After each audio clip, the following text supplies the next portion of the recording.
Hola, buenos, continuando con la temática de vectores, esta vez vamos a abarcar los vectores en tres dimensiones. Entonces, antes de comenzar esta temática, quiero decir algo. Este video simplemente será un video teórico para explicar la base teórica de todo lo que es un vector en tres dimensiones. Más adelante subiré videos de ejercicios para que sea más fácil el aprendizaje con estos videos. Ok, entonces arranquemos con el tema. Entonces lo primero que vamos a ver es el sistema de la mano derecha. ¿Qué quiere decir este sistema? Este sistema se ocupa para representar un vector en tres dimensiones, o mejor dicho, un plano en tres dimensiones. Simplemente es una guía visual. Entonces acá tenemos una mano derecha con la siguiente forma. De que mi pulgar hacia arriba, viene el índice apuntando y tratando de poner mi dedo anular perpendicular a mi dedo índice. Entonces si vemos, vamos a tener que se forma un plano en tres dimensiones. Entonces veamos de otra manera. Acá se puede ver lo siguiente, que mi pulgar es mi eje Y, mi dedo índice es mi eje Z y mi dedo anular es mi eje X, y la palma de mi mano sería el punto 0,0, que es el origen de nuestro plano. Entonces ya tenemos claro eso de cómo visualizar un plano en tres dimensiones. Continuemos. Entonces, con el plano en tres dimensiones. Entonces, el vector no va a estar limitado solo a una dimensión. El vector va a tener varias dimensiones. En nuestro mundo físico o nuestro universo solamente se permiten tres dimensiones. Y vamos a tener acá un vector P.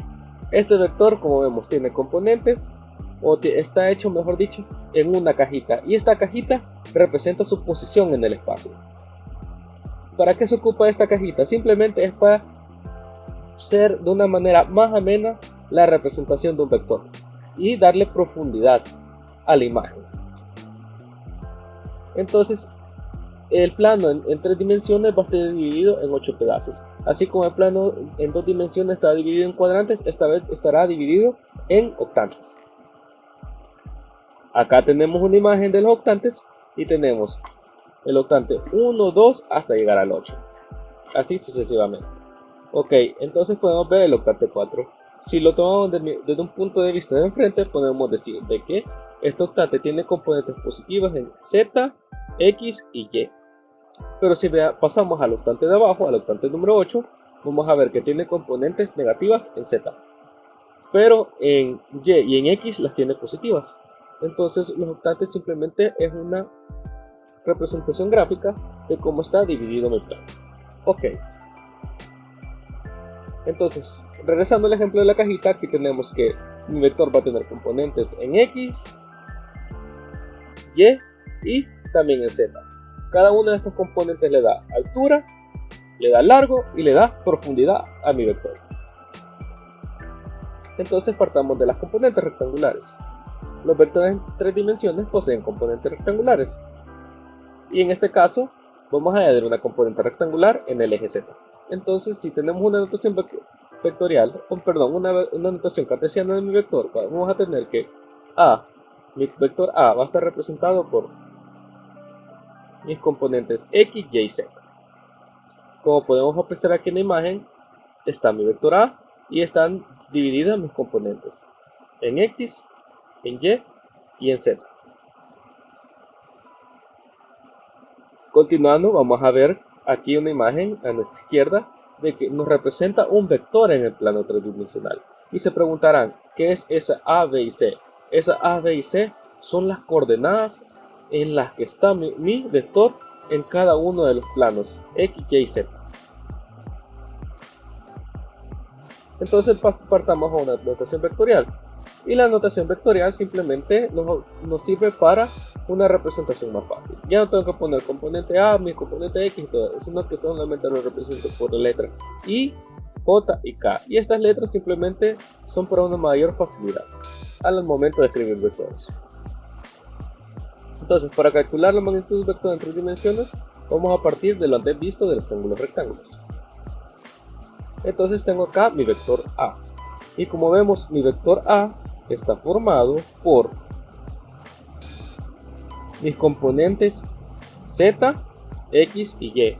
Pero pasa algo extraño en esto, que esta que está aquí no es mi componente X, ni tampoco es mi componente Y, sino que es una proyección, o mejor dicho, una sombra de mi vector, pero en el plano de dos dimensiones de X y Y. Entonces, si formamos un triángulo aquí, vamos a tener que A es la hipotenusa de mi triángulo, o sea, la magnitud de mi vector es la hipotenusa de mi triángulo. La altura de mi triángulo será mi componente en Z y la base de mi triángulo va a ser mi componente en el plano XY, o sería mejor dicho mi proyección en el plano. Entonces, aplicando el teorema de Pitágoras, vamos a tener que mi hipotenusa al cuadrado va a ser igual a mi altura al cuadrado más mi base al cuadrado. Y tendríamos acá la ecuación 1. Entonces, si vemos esta proyección si vemos esta proyección X, Y, Z, pero la proyección de vector A en el plano X, Y, vamos a tener este plano que tenemos acá. A es la proyección de mi vector. No se confundan con la magnitud del vector, sino que en este caso es la proyección de mi vector o la sombra de mi vector. Entonces, por teorema de Pitágoras, vamos a decir que esta proyección en A va a tener una altura Y y una base X. Entonces, aplicando el teorema de Pitágoras, vamos a tener que la hipotenusa, o sea, mi A sub 0 o la proyección de vector al cuadrado va a ser igual a X al cuadrado más Y al cuadrado. Entonces voy a tener mi ecuación 2.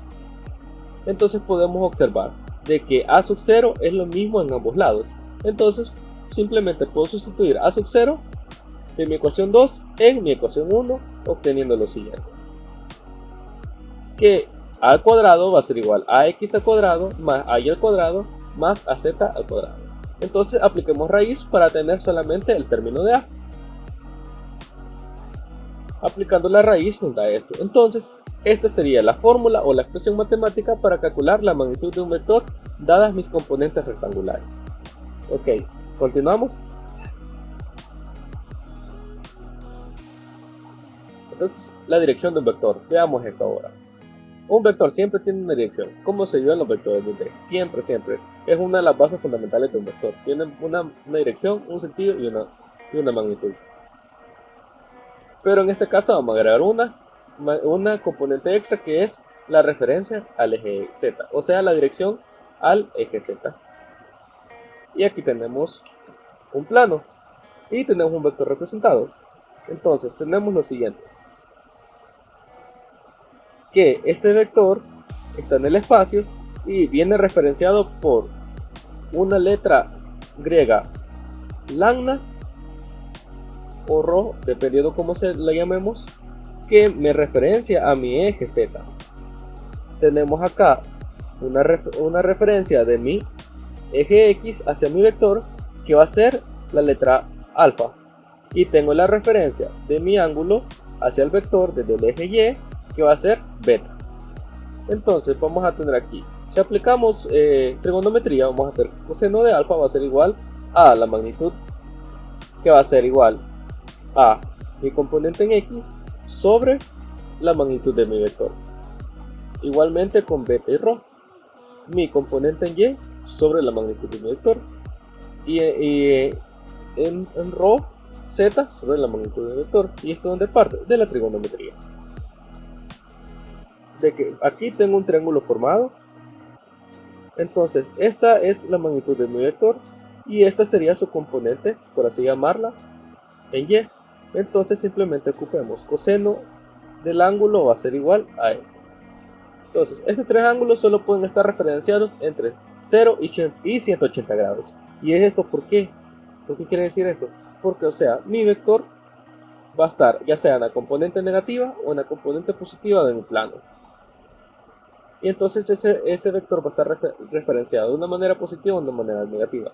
Entonces vamos a decir que si el ángulo entre mi vector y el plano está entre 0 y 90, va a ser positivo o está referenciado desde el eje positivo. Pero si en cambio es mayor a 90 y es menor y llega a 180 grados, eso quiere decir que está en la componente negativa de mi vector. Perdón, de mi plano. Está en el lado negativo de mi plano.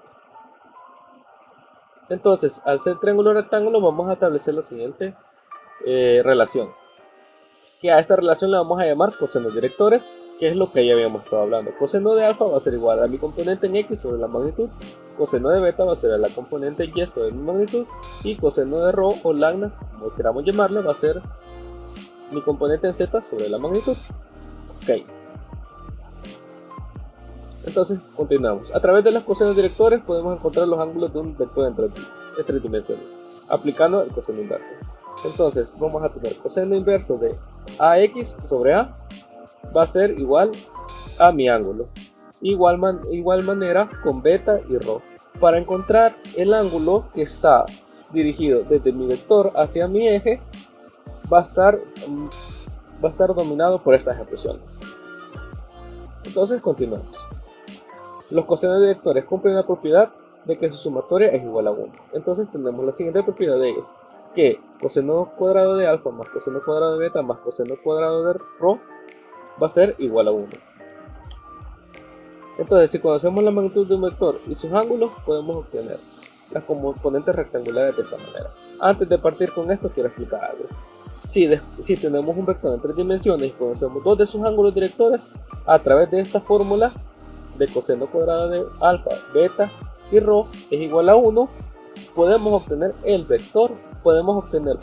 el ángulo que nos hacía falta.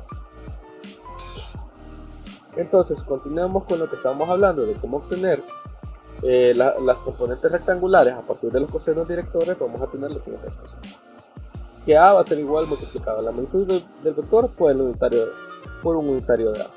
Entonces, ya esclareciendo un poco más esto, vamos a decir que mi componente en x va a ser igual a a por el coseno de alfa. Mi componente en y va a ser igual a por coseno de beta. Y mi componente en z va a ser igual a por coseno de rho. Entonces aquí podríamos obtener fácilmente mis componentes a través de mis cosenos directores, simplemente multiplicando por el coseno del ángulo entre ellos. Entonces partamos ahorita a una aplicación sencilla, que es la suma de vectores en tres dimensiones. Al igual que con las dos dimensiones, podemos sumar vectores en tres dimensiones, pero en este caso vamos a ocupar el método de las componentes rectangulares. Si tenemos dos o más vectores, simplemente sumamos o restamos sus componentes, como ya se había dicho. Entonces vamos a decir aquí se tiene la expresión matemática, pero con un vector fuerza. Entonces dice que mi vector fuerza va a ser igual a la sumatoria de las componentes de este vector.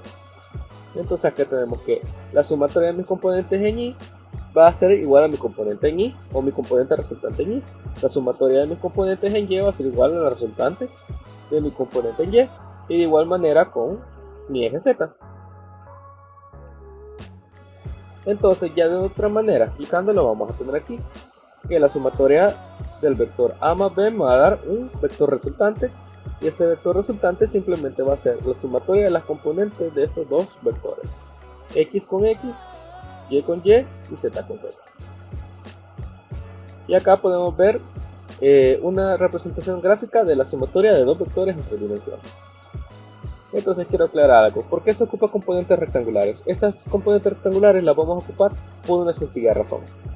Porque si ocupáramos el teorema del paralelogramo acá, sería muy difícil, porque tendríamos que hacer tanto un paralelogramo para mi vector en xy, xz y así consecutivamente para cada uno de mis vectores. De manera gráfica sería muy difícil graficar en tres dimensiones, porque tendríamos que poner ese vector en tres dimensiones, medir sus ángulos con respecto a unos planos auxiliares. Entonces sería muy difícil, o sería un proceso muy engorroso, por así llamarlo, o mejor dicho, un proceso tedioso. Entonces por eso se opta por componentes rectangulares. Eso sería todo por hoy. Se lo agradezco mucho. Gracias por ver el video nuevamente, y en el siguiente video estaré subiendo cómo resolver vectores en 3D. Me despido, muchas gracias.